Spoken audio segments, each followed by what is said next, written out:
dos versos de 10 a 16.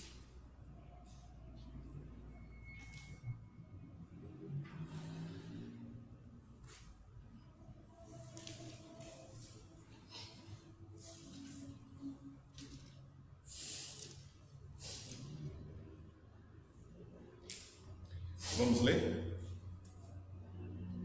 Diz assim a palavra do Senhor: Pois há muitos insubordinados que não passam de faladores e enganadores, especialmente os do grupo da circuncisão. É necessário que eles sejam silenciados, pois estão arruinando famílias inteiras, ensinando coisas que não devem, e tudo por ganância. Um dos seus próprios profetas chegou a dizer: cretenses, sempre mentirosos, feras malignas, glutões preguiçosos. Tal testemunho é verdadeiro. Portanto, repreenda-os severamente para que sejam sadios na fé. E não dê atenção a fábulas judaicas, nem a mandamentos de homens que rejeitam a verdade. Para os puros, todas as coisas são puras. Mas para os impuros e descrentes, nada é puro. De fato, tanto a mente como a consciência deles estão corrompidas. Eles afirmam que conhecem a Deus, mas por seus atos o negam. São detestáveis, desobedientes e desqualificados para qualquer boa obra. Até aí, a leitura, irmãos, da palavra de Deus. Hoje eu quero ver com vocês, na esperança de que Deus fale conosco, a respeito da necessidade de haver, no seio da igreja, uma fé sadia. A necessidade de que a cristandade, ou seja, os membros da família de Deus, tenham uma fé saudável, uma fé que produzirá na sua vida coisas que são agradáveis a Deus, uma fé que produzirá em sua vida boas obras, realizações que bendigam e que glorificam o nome do nosso Deus. Aqui nós temos uma descrição dos falsos mestres que estavam causando problemas lá em Creta. Então, além do evangelho ter chegado naquela ilha, chegaram também falsos mestres. E o perigo destes falsos mestres era que buscavam persuadir os homens, dizendo que necessitavam algo mais do que Cristo e a graça para serem salvos. Nós já conhecemos, boa parte de algumas dessas heresias. E além disso, irmãos, alguns também haviam chegado a um estado de pureza naquela região. As pessoas viviam de maneira imoral, longe dos desígnios de Deus. Então, diante disso aí, como aspecto introdutório, Paulo alerta a Tito que trabalha em prol de uma fé sadia na vida dos crentes. Precisa apresentar o que nós podemos chamar de esboço apostólico, apresentar o Evangelho de Jesus Cristo, e ao mesmo tempo incentivar aquela igreja a praticar, a pôr em prática aquilo que Deus requer. Para isso, eles precisam ser saudáveis na fé. O que é isso? Livres de quaisquer corrupções, de quaisquer heresias que possam acarretar a falsa impressão ou a falsa compreensão da verdade que há em Jesus Cristo. O que nós podemos aprender dessa passagem como verdade para as nossas vidas é que o líder cristão, ou aquele que está envolvido com o ensino do Evangelho, precisa trabalhar para que haja na igreja uma fé sadia.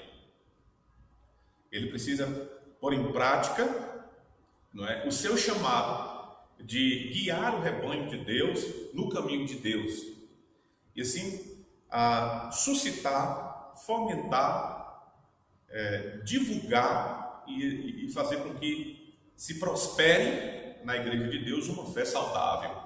Que a igreja, de de fato possa crer de maneira sã e assim glorificar ao seu Deus. E a gente pode, nesse sentido, fazer uma aplicação, porque as heresias são uma espécie de doença que podem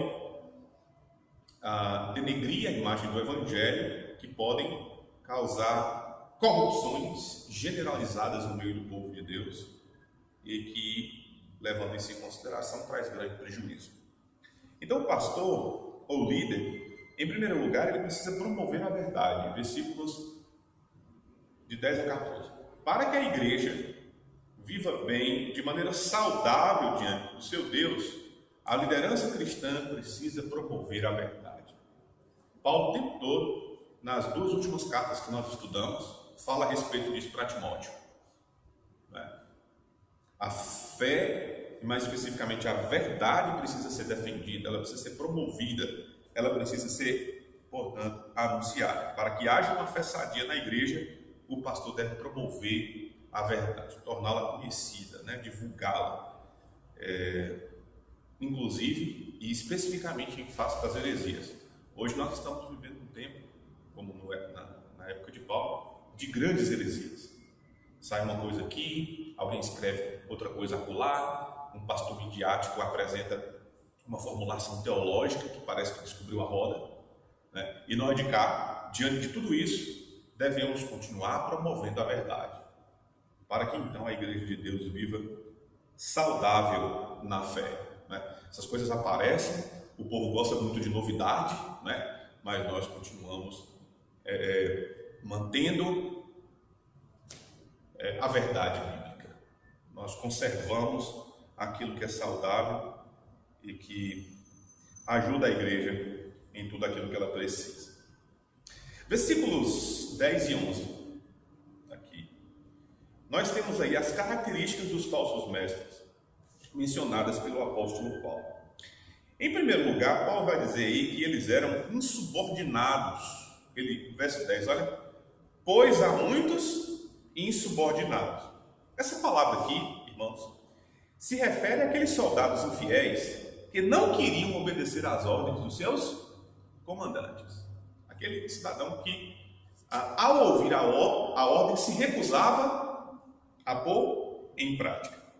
Eles eram homens que não queriam aceitar, esses insubordinados, o líder na igreja. Tinha dificuldade com liderança na igreja de Deus. Não queria aceitar o credo apostólico, o esboço apostólico, aquilo que o apóstolo Paulo havia implementado por meio da liderança. É por isso que Tito teria certa dificuldade nesse quesito de trabalhar ali naquela ilha. Não queriam aceitar o controle divinamente estabelecido por Deus na liderança. Uma liderança bíblica, obviamente. Há certas coisas em que a pessoa deve crer para ser cristão. E a maior dessas coisas é a suficiência de Jesus Cristo. É uma coisa importantíssima quanto à questão da fé. Quando alguém questiona a suficiência de Jesus Cristo, deve ser silenciado na igreja. Está cá a liderança, dizendo assim, olha, Jesus é suficiente. As Escrituras, o Evangelho é suficiente. A verdade que vem de Deus diz para nós que tudo aquilo que Jesus Cristo fez é suficiente para a nossa remissão. Aí tem sempre um subordinado. Tem sempre alguém que não quer se submeter ao fato de que a suficiência de Jesus Cristo é a verdade. E aí, é o que Paulo está dizendo aqui, são essas pessoas que fazem as heresias crescerem, se divulgarem e percorrerem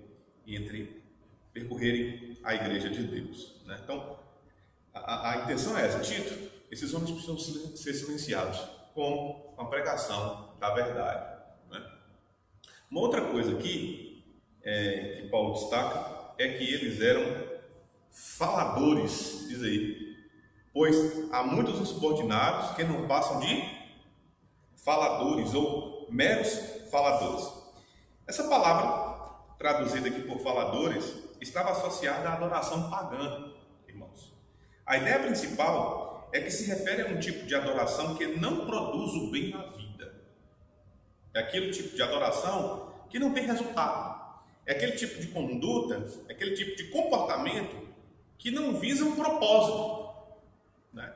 Por isso que eles são meros faladores, só falam, mas não há consistência no que dizem, né? Essa gente incrédula falava muito, mas toda a sua conversa era ineficaz para levar alguém a algo construtivo, a algo sólido, né? Algo que traz realmente um bom objetivo, um bom propósito de enriquecimento da igreja local. Então, o pastor, o líder, e mais especificamente aquele que lida com o ensino, né? Que simplesmente prover a seus alunos uma discussão especulativa, ensina em vão. Se eu chegar aqui para os irmãos simplesmente falar, e não apresentar para vocês a consistência do Evangelho, como ele é significativo para a vida cristã, para um comportamento adequado, que seja proveitoso diante de Deus, eu vou estar jogando minhas palavras ao vento. Não vai ter muito propósito nesse negócio. E naquela época, como nos dias de hoje, também havia muitos faladores, discussão especulativa, palavras em vão, sem consistência, e a gente sabe que esse pessoal não ensinava nada, né? A outra coisa que Paulo destaca no versículo 10, além deles serem faladores, eles eram também o quê? Diz aí na minha versão, enganadores. Em lugar de os homens, em vez deles levarem os homens à verdade, eles estavam afastando os homens da verdade. Eles eram, segundo o apóstolo Paulo está dizendo aqui, enganadores. Em lugar de firmar as pessoas na fé, lentamente corroíam a fé das pessoas. Aquele tipo de gente que não está muito preocupada com a verdade, não. Está preocupada apenas com o seu interesse, com aquilo que ele imagina ser o correto, ou até mesmo fazem isso, Paulo vai dizer aqui, por ganância. Ele não está preocupado se a comunidade vive bem diante de Deus, né? Ele não está preocupado se a irmandade tem servido a Deus de maneira adequada. Ele não está preocupado com a irmandade, ele está preocupado com ele. Por isso que ele deturpa e faz aí as modificações segundo o seu próprio critério. É por isso que, como enganadores, em vez de levar as pessoas à fé, eles corroíam lentamente a fé de cada um. Todo o seu ensino não estava de acordo com a verdade e, portanto, levava as pessoas ao erro, as enganava. E hoje também temos muitos enganadores, aqueles que não pregam a partir da doutrina apostólica, do Evangelho entregue por Jesus Cristo, está enganando, está corroendo a fé do povo, não está preocupado se o povo vive bem, de maneira sadia, saudável diante de Deus. Eles querem mesmo promover os seus próprios interesses, né? Eles querem fazer aquilo que desejam. Compromisso sincero do mestre, irmãos, portanto, é de estar firme com a verdade. Independente das suas preocupações, independente das suas intenções, independente das suas imaginações, importante é a verdade. Ela precisa ser pregada a fim de que a igreja viva bem de maneira sadia. Em quarto lugar, diz que esse ensino, irmãos, a partir do versículo 11, transtornava casas inteiras. Mas, para a gente pegar a ideia da aplicabilidade do subordinado, dos meros faladores e dos enganadores, Paulo diz assim, especialmente os do grupo da circuncisão. Como eu disse no início, a suficiência de Jesus Cristo não era aceita. Dificuldade de aceitar esse negócio aí. E acresciam a mensagem do Evangelho em práticas, né, que infelizmente anulava, digamos assim, a suficiência de Cristo e promoviam heresias, irmãos, no seio da igreja. Agora, versículo 11 diz assim, Paulo, é necessário que eles sejam silenciados. Por quê? Por que eles precisam ser silenciados? Irmãos, hoje em dia tem muita gente que diz assim, olha, é necessário que a gente simplesmente trata das coisas aqui da nossa igreja local, né? Sirva a Deus aqui, e leve em consideração apenas as questões particulares nossas. Mas Paulo está falando do de fora. É necessário fazê-los calar ou silenciá-los. Então, eu preciso, irmãos, alertar vocês de coisas que esses homens têm pregado hoje em dia lá fora. Nosso interesse é com a verdade pregada aqui e pregada lá fora. Por quê? Porque a gente quer que a igreja de Deus seja apresentada pura diante de Jesus Cristo. A gente quer que a igreja de Deus seja apresentada saudável diante de Jesus Cristo. Por isso que a gente condena as heresias a partir do Evangelho, a partir da verdade que se encontra na palavra de Deus. Olha, era necessário eles serem silenciados. Por quê? Ele diz assim: pois estão arruinando famílias inteiras, ensinando que não deve, né? O que mais, isto quer dizer, transtornando famílias inteiras, que tinham uma má influência sobre a vida familiar. Qualquer ensino que tenda a desbaratar, né? Palavra aqui, a família é falso. Então, qualquer ensino que tenta anular a família, obviamente, a gente sabe que lida contra as verdades do Evangelho. E mais especificamente, veja aí, finalzinho do versículo 11. Pois estão arruinando famílias inteiras, ensinando coisas que não devem, e tudo por ganância. Tudo por ganância. Em outras palavras, o seu ensino tem como fim o lucro. Eles estavam preocupados em lucrar, em extorquir os irmãos. Eles estavam preocupados com o bolso dos irmãos em vez da fé deles, da fé e da vida para com Deus. O que mais importava para esses homens era obter lucro das pessoas do que a sua edificação. Ele não estava preocupado com o povo, estava preocupado com aquilo que o povo poderia dar, né? Quando um mestre ou um pregador considera a sua função como uma forma de obter progresso e lucro pessoais, aí ele se coloca numa situação, irmãos, degradante, né? É o que infelizmente tem acontecido no que nós podemos denominar aqui evangelicalismo brasileiro. As pessoas deturpam o evangelho da graça de Deus que há em Jesus Cristo e associam a ele coisas mundanas, especialmente ligadas a esse século, de como arrecadar fundos, de como empreender bens, de como adquirir lucros, e só fala de dinheiro e de dinheiro, de como viver bem nessa vida e nesse mundo, e a mensagem do Evangelho fica de lado. Como a gente estava conversando, ninguém fala mais do sangue, que é primordial na redenção. Ninguém quer saber de sangue, né? Quer saber da cor da moeda, quer saber da cor do sangue. Ninguém está pensando nisso mais. Ninguém está pensando no sacrifício de Cristo, na obra vicária. Ninguém fala mais disso. Ninguém aqui, né, um perdão. Claro que existem aí servos de Deus servindo ao Senhor, mas na sua grande maioria, muitos têm deturpado o Evangelho para lucrar. A estes homens, irmãos, é preciso fazê-los calar, como o apóstolo Paulo diz.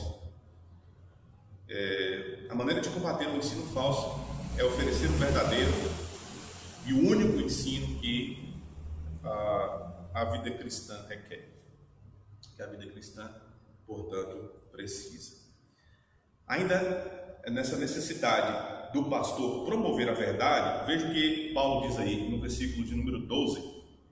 Um dos seus próprios profetas chegou a dizer: cretenses, sempre mentirosos, feras malignas, glutões preguiçosos. Naquela época, ninguém tinha uma reputação pior do que os cretenses. A sua fama, irmão, segundo alguns pesquisadores e historiadores, era tão má que os gregos criaram um verbo para se referir a eles. Era o verbo cretizem, que quer dizer literalmente ser cretino. A palavra cretino vem de cretense, né? De cretizem, ou ser cretino. Os cretenses eram famosos por serem mentirosos, enganadores, glutões e traidores. É diante desse território que Tito deve entrar em combate.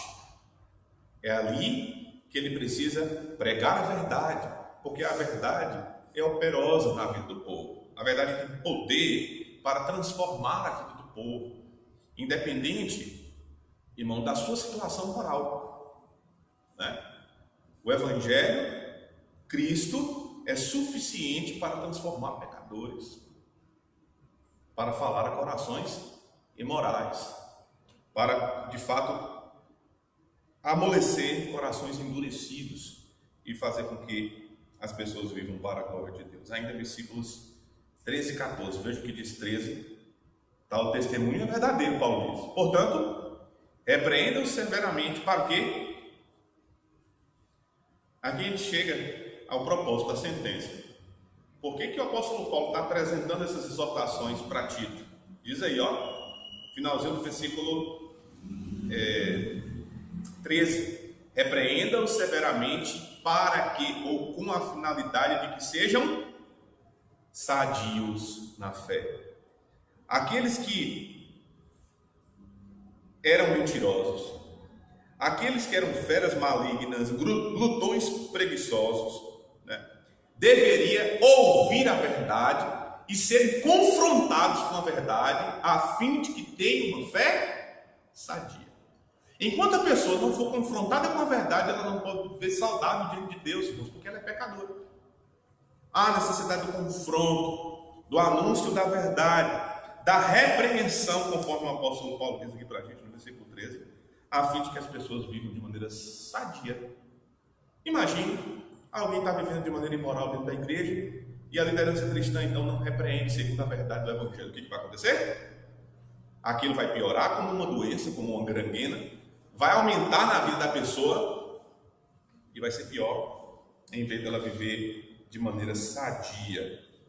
Então, diante dessa verdade, Tito deveria repreendê-los a fim de que pusessem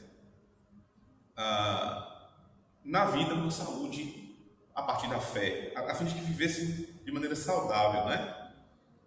Diante dos hereges, portanto, irmãos, e de suas heresias, o pastor, o líder cristão, ele deve promover a verdade para que haja na igreja uma fé sadia, confrontar a comunidade com uma fé sadia, a fim também de que a irmandade faça uma autoavaliação. E culto tem a ver com isso. Quando as pessoas se colocam diante de Deus para ouvir a sua palavra, o que elas pretendem?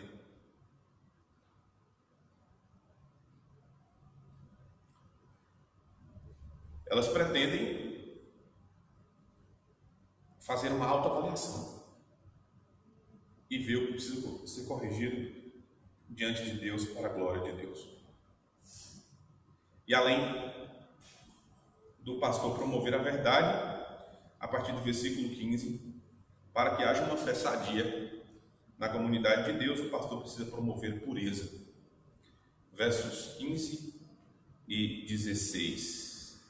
Paulo, olha como é que ele diz aí no versículo de número 15: para os puros, todas as coisas são puras, mas para os impuros e descrentes, nada é puro. De fato, tanto a mente como a consciência deles estão corrompidas. Então, para que haja uma fé sadia na igreja, o pastor ele deve promover a pureza. Olha só, irmãos. Quando uma pessoa chega num estado de impureza, ela pode até conhecer a Deus de maneira intelectual, mas sua vida é uma negação do conhecimento de Deus. Porque assim, o apóstolo Paulo fala que esses impuros falam em nome de Deus. Hoje em dia, acontece muito isso daí. Gente que leva uma vida completamente desregrada, que não tem nada a ver com as escrituras, acham na autoridade de falar em nome de Deus, de falar de Deus, né? E todo mundo se acha na autoridade de dizer alguma coisa de Deus, de ensinar Deus para as pessoas. Mas é uma tremenda incoerência. E aqui nós temos 3 coisas que se destacam a respeito dessa pessoa. O tipo de gente que fala em nome de Deus, mas vive aí num estado de impureza. Veja o versículo 16, Paulo diz: eles afirmam que conhecem a Deus, mas por seus atos o negam. Vocês já viram aquela questão de quando você pergunta assim para a pessoa, qual é a sua religião? Ela responde, eu sou católica, não praticante. Tem o católico praticante, que tem aquele que não é praticante. Como é que alguém, irmãos, se diz religioso e não é praticante da sua religião? Incoerente. É a mesma coisa que está acontecendo hoje nos arraiais evangélicos, que você é evangélico, não praticante. Simplesmente um absurdo, né? Não existe isso. Se a pessoa se diz religiosa, se a pessoa se diz religada a Deus, ela deve andar como ele andou. Ela deve ser santa, pura, buscar a perfeição, né? Fazer, cumprir plenamente a vontade do nosso Deus. Então, como é que alguém vive de maneira impura e pode falar alguma coisa a respeito de Deus? É o que aconteceu naquela narrativa de Jesus Cristo lá com a mulher samaritana. Aquela mulher havia se envolvido em vários matrimônios, né? E se achou digna de falar de adoração. Se achou digna de falar sobre Deus naquela conversa com Jesus. Sobre o aspecto da construção do templo lá no Monte Gerizim ou em Jerusalém, para que o povo de Deus pudesse adorar. Jesus diz assim para ela, Deus é Espírito. E importa que os seus adoradores o adorem em Espírito, ou seja, a localidade já não importa mais a mulher. Só que Jesus não para aí, ele diz assim, que o adorem em Espírito e em verdade. Aquela mulher estava vivendo uma vida impura e se achava digna de falar o nome de Deus. Jesus dispensa a hipocrisia. Ele quer que aquele que busque adorar a Deus viva de conformidade com aquilo que Deus exige. Essa é a verdadeira adoração. Essa é a verdade que Deus procura no coração do adorador. Você imagina, o camarada levanta as mãos, né, no culto, fala em nome de Deus, louvado seja o Senhor, e na segunda-feira está vivendo uma vida promíscua, né, imoral. Né? Faz coisas aí como qualquer um faz, ou até pior. Não condiz, as coisas não se encaixam. A adoração não é verdadeira. É o que, em retrato, o apóstolo Paulo fala disso aqui. Afirmam que conhecem a Deus, mas por seus atos o negam. Dizem que creem em Deus, mas vivem como se Deus não existisse. Como se Deus não cobrasse perfeição, né? Como se Ele não exigisse pureza. Então, irmãos, a liderança ela deve ser exemplar na pureza. Ela deve ser exemplar no bom comportamento, em algo que a comunidade possa se espelhar e assim glorificar a Deus em uma fé sadia. Verso de número 16, aí nós temos três coisas que caracterizam essas pessoas. Diz aí, eles são detestáveis, desobedientes e desqualificados para qualquer boa obra. Detestáveis aqui é uma palavra que se utiliza particularmente para se referir aos ídolos e imagens pagãs. Há algo repulsivo, irmãos, na pessoa que é um mestre em insinuações sugestivas e sujas. Aquele tipo de gente que não se preocupa com pureza. Paulo chama isso de detestável. Outra coisa também é que eles são o quê? Desobedientes, né? Segundo a minha tradução aqui. Tal pessoa não pode obedecer à vontade de Deus. Uma pessoa assim não pode ser nada mais que uma influência perniciosa e maligna. E, portanto, está preparado para ser um instrumento na mão e propósito. Não está preparado para ser um instrumento na mão e propósito de Deus, né? E aí, por último, a gente chega na palavra réprobo, ou reprovado, diz aí, e desqualificados para qualquer boa obra.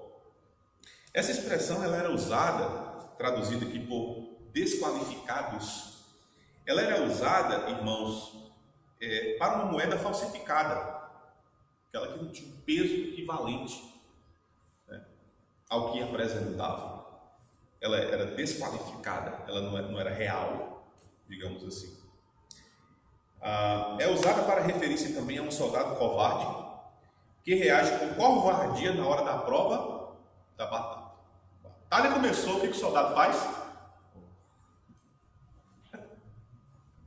É o que Paulo está chamando aqui de desqualificado. Eu não quero um soldado que foge no momento da guerra. Eu quero um soldado que lute no momento da guerra. Que esteja pronto para trabalhar. Então, esses homens vivendo assim, irmãos, não são úteis para Deus. Então, isso é uma coisa importante aqui, levarmos em consideração a utilidade de alguém no ministério cristão, no serviço a Deus, né? A prova última da vida, irmãos, nesse quesito é a utilidade. Nós somos úteis para Deus. Deus pode, né, nos mover como pessoas segundo a sua vontade. Se uma pessoa vive pensando e agindo de maneira impura, não é útil nem para Deus e nem para a comunidade de Deus. Não presta, em outras palavras. Pode amassar e jogar fora, né? Agora, nós cremos, obviamente, na capacidade e no poder de Deus em transformar quaisquer pessoas. É por isso que Tito deve promover a verdade, deve promover a pureza, para que na comunidade de Deus haja uma fé sadia. Então, irmãos, o que fica aqui para a gente é duas coisas. São duas coisas. Primeiro, a verdade e a pureza, né? Ou seja, se eu promovo a verdade, eu devo andar de acordo com ela. Se eu faço isso, seria exemplo e farei com que a igreja de Deus ande de maneira saudável. Pelo menos é isso que se espera da comunidade diante da exposição sistemática da verdade. Que as pessoas vivam de acordo com elas, que as pessoas sejam puras, que se apresentem diante de Deus em dignidade, em honra ao nome do Senhor, tá bom? O líder que faz isso, ele pode ficar, portanto, de consciência tranquila, porque está cumprindo a sua função. Mas nem todos querem ouvir. Muitos são subordinados. Muitos não querem dar o braço a torcer e querem continuar na vida que vem levando ao longo do tempo, né? Ao longo dos anos. Eu já disse isso aqui para os irmãos e gostaria de repetir, né? A minha preocupação é sempre com a verdade pregá-la. E fico com a consciência tranquila, mesmo, irmão, se alguém, sabendo a verdade, na segunda-feira faz completamente o contrário a ela. Pelo menos a pessoa não pode alegar, né, ignorância diante de um erro, diante daquilo que ela faz e que desagrada ao nome do nosso Deus. Então, a saúde da comunidade, ela passa por questões de conhecimento e prática. Conhecer a verdade, praticá-la, viver em pureza, viver de maneira que agrada a Deus, aí ela vai viver de maneira saudável, né? Vai ser bom e benéfico para ela, para a sua edificação, crescimento espiritual e, sobretudo, para a glória de Deus. Que Deus nos abençoe. Que Ele nos ajude a viver de acordo com isso.